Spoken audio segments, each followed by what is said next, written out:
I know this is a topic close to your heart. Yeah. To polish or not to polish? I don't know if that's an agree statement, but I think you know what I mean.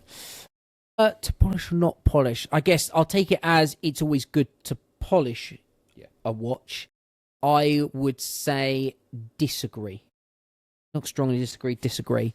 I've always very been pro. I like metal. I want to see as much metal on a watch. If a condition's 6 out of 10, just leave it. Yep. I can, we've all got aging. We've all got I like the way you looked patina. at me when you said that. Yes. 35. We've all got aging. Yeah. So I think that for me, I don't know, I just learned to love the marks. I want to see the metal. I want to see the sharp lines. One of the big things that will really turn me off a watch, especially like a Rolex, and they're really obvious really quickly, is if I see it's been polished 2 or 3 times. And what we're noticing, especially today, is that it's almost become an expectation that when it touches a retailer, they make it look as new as possible, take off a layer of metal and sell it on. And as I've noticed that with watch collecting, we're chasing the next one. We can have so many. We've got partners that will stop it.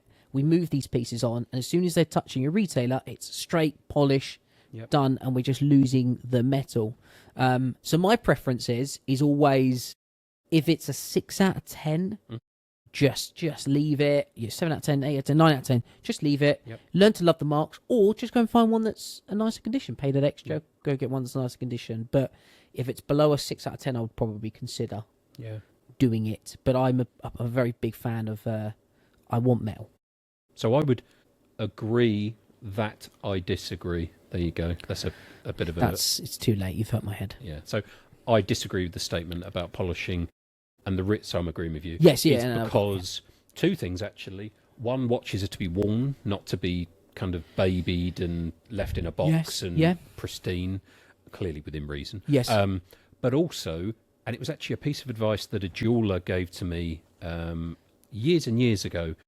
I took a watch in to be polished and refinished, and he said to me, don't bother. And I was like, oh, you're turning away work. And he said, ultimately, you'll probably scratch it next week, and then the week after. And it becomes a bit of you're chasing this perfection. Yeah. I mean, how often do you polish it? It's not massively expensive, but it's also not cheap if you keep doing it. Oh, it is, yeah. Put the Cape Cod down. That smell nice, though.